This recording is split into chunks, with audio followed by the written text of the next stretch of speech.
nemoguća misija za njih. Ali ipak one kreću, odlučne su, uporne su, hrabre. Znaju da su jevrejski prvosveštenici tamo postavili stražu kod Hristovog groba. Pitanje je da li bi uopšte mogle da stignu tamo do Hristovog groba. Međutim, one se odlučuju i odlaze. To je već čin vere. To pokazuje u stvari da su one spremne da se žrtvuju za svoju veru i da budu sa Isusom do kraja.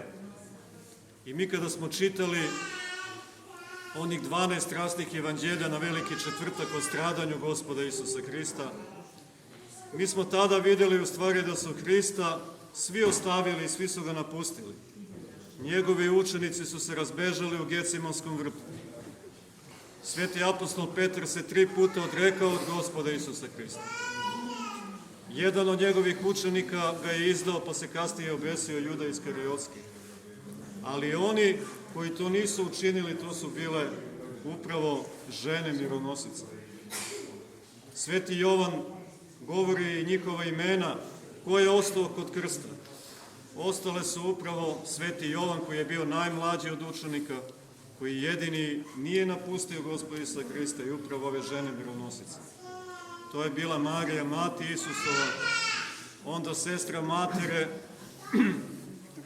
Isusove, Marija Kleopova, Marija Magdalina. To su bile te žene mironosice o kojima danas govori Sveto evanđelje i koje su tako hrabro otišle na Hristov grob.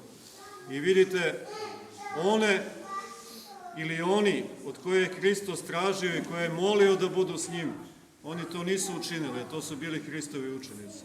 A one koje ništa nije molio, od kojih ništa nije tražio, a to su žene mironosice bile, one su ostale verne do kraja Gospodu Isusu Hristu. I vidite, ta evanđelska slika iz današnjeg evanđelja kao da se ponavlja u istoriji crkve. Upravo su žene na neki način čuvale veru kroz čitavu istoriju crkve. Setite se samo naše bliske prošlosti i tog nesrećnog komunizma. Pa ko je dolazio tada u crkvu i ko je održao veru? To su bile naše bake, to su bile naše majke, to su bile naše sestre. I zaista je tako. To se ponavljalo kroz čitavu istoriju crkve i hvala Bogu da je to tako, treba da čuvate veru. To je i poruka današnjeg praznika i to nam žene mironosice poručuju kroz ovaj praznik. I pored svih grehova, pored svih nedoumica, problema koje imamo u ovom zemaljskom životu, pored svih iskušenja, treba da se radujemo zato što je Hristos vaskrsao i zaista je vaskrsao, braćo i sestre.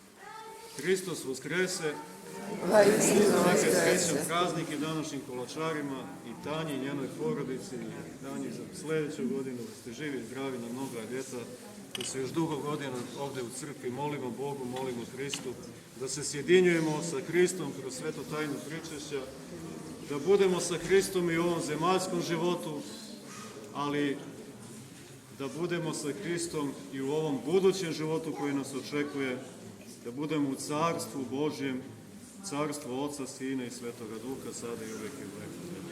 Neka je Božje. Još jedan put srećna slava, da ste živi, dragi.